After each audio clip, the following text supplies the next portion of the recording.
What is calibration? Calibration is crucial for ensuring the accuracy and reliability of measuring instrument and system.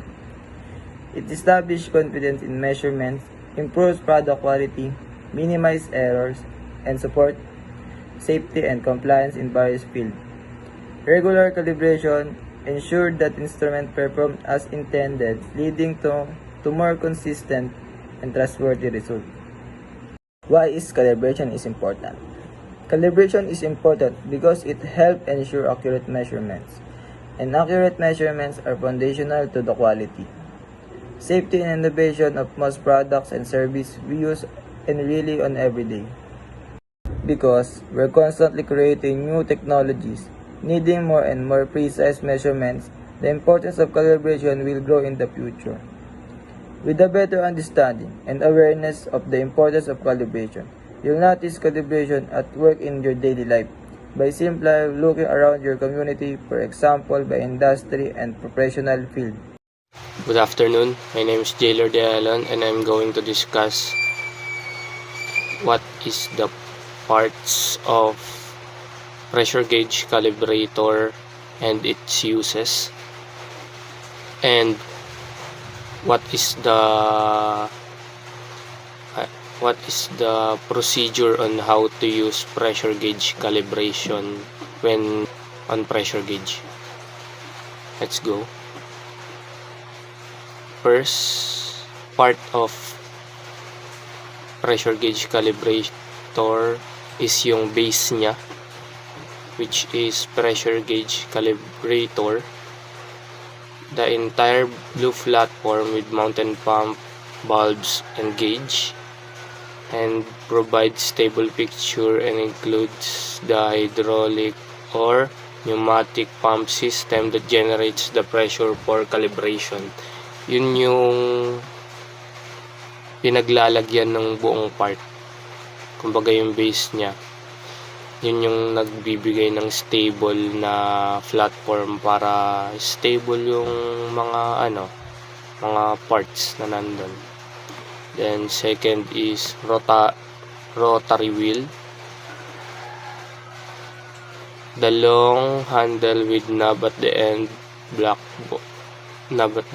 function used to manually pump and generate pressure in calibrator system. Rotating or pumping increase the pressure in hydraulic line. Bali yan yung parang yung sa barko, yung manibela sa barko. Bali dun mo, yun yung nagge-generate ng pressure. Once na inikot mo siya, yun yung nag-generate ng pressure. Then yung number 3 naman is rotary bulb or knob in the center. Yung rotary bulb naman po, yun yung control bulbs.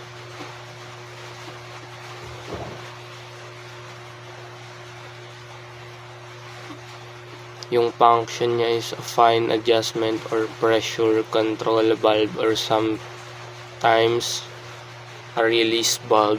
It lets you carefully increase and or decrease pressure for accurate calibration.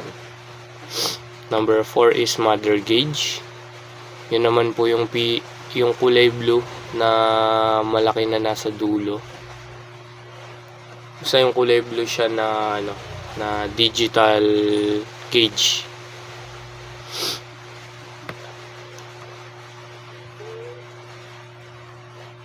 Yung function niya show the true applied pressure in the system.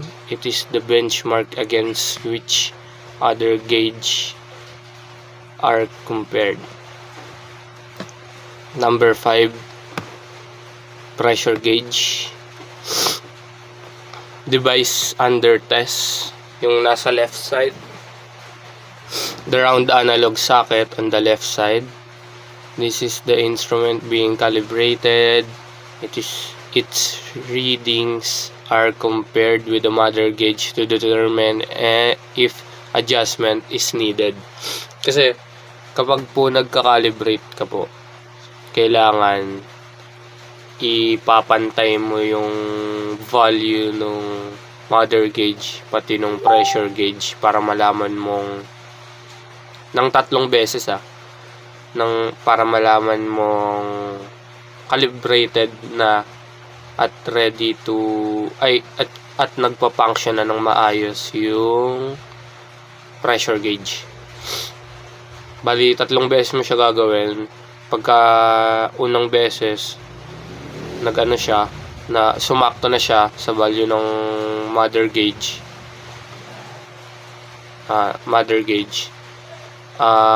ano siya, gagawin muli siya in second time.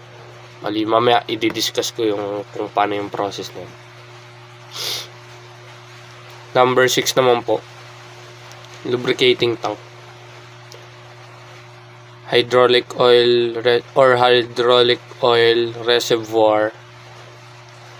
Function niya po is stores the hydraulic oil or fluid used to generate and transmit pressure. It keeps the system lubricated and ensures smooth pumping without air gaps. Bali, nandyan po yung oil nakalagay. Then, para ma-ensure yung na-lubricated yung yung pressure. Tapos para wala din pong air gaps. Ayun yung tinutulak nung rotary wheel.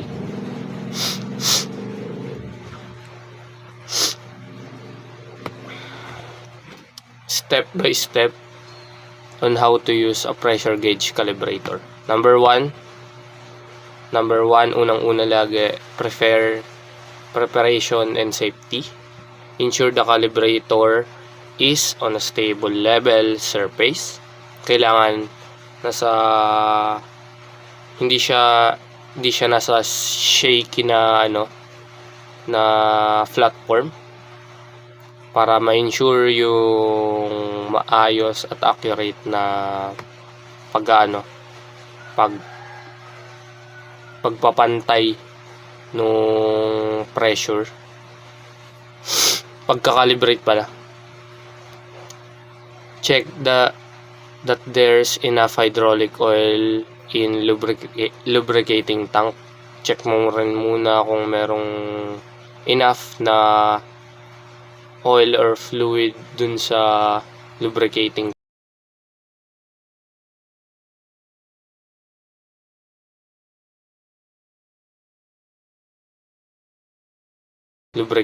tank. Then confirm that the mother gauge is within calibration validity. Verify the pressure range of the calibrator and gauge is suitable. Vent the system before starting. No trap pressure.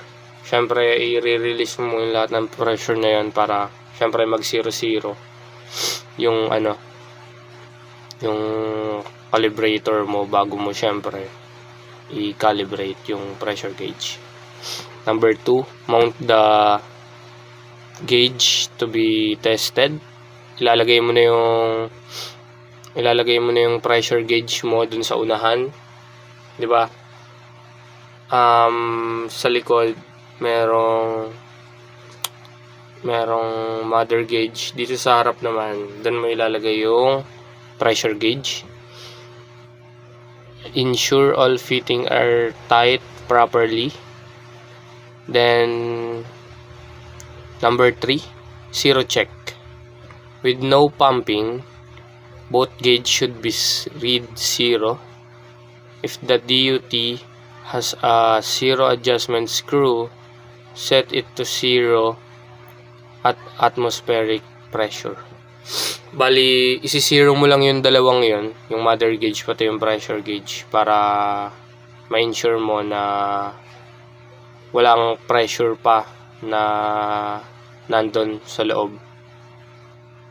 Kasi nakaka-apekto yun sa pagka-calibrate ng pressure gauge. Number 4, generating pressure.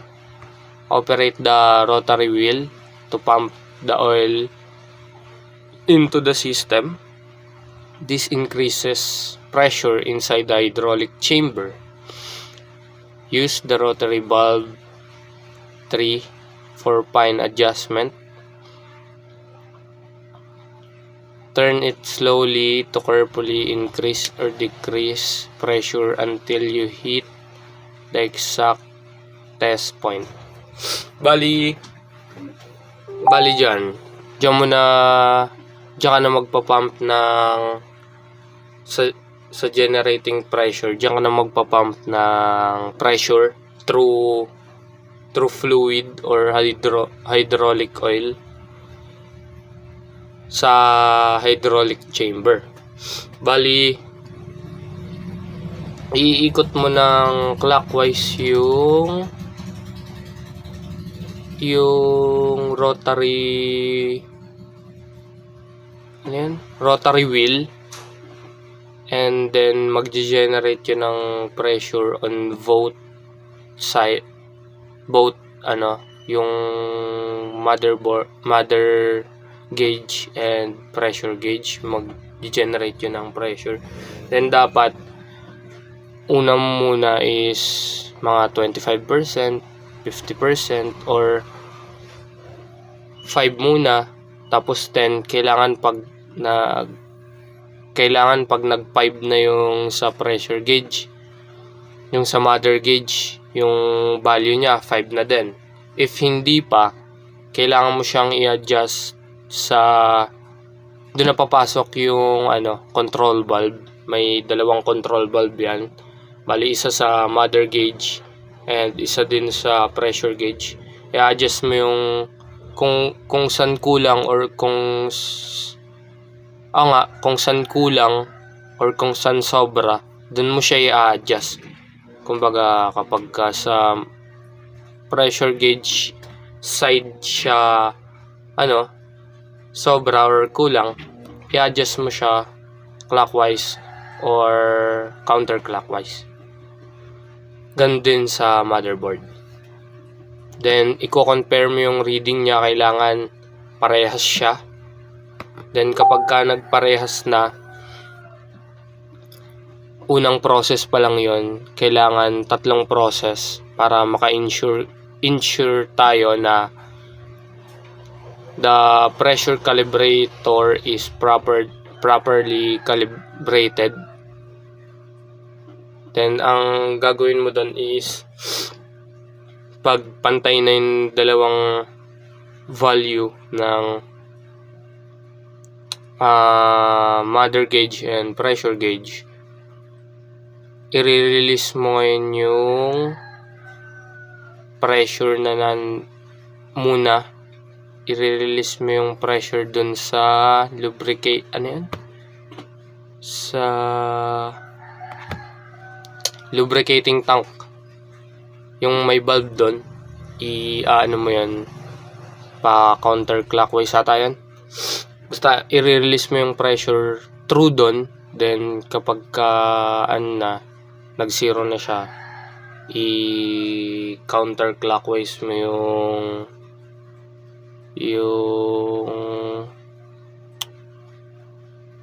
yung rotary wheel para pag na siya, mag-zero na uli siya. Then kapag nag-zero na uli, i-reset mo lang yung mother gauge dun sa, diba, 3 yung pindutan ng mother gauge. Yung una, on and off.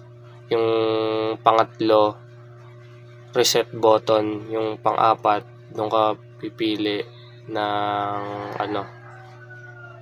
kung anong pangsukat mo doon. Like, kung anong unit ng pangsukat mo. Basta yan, kung anong unit ng pangsukat mo. Then, that's all. Thank you.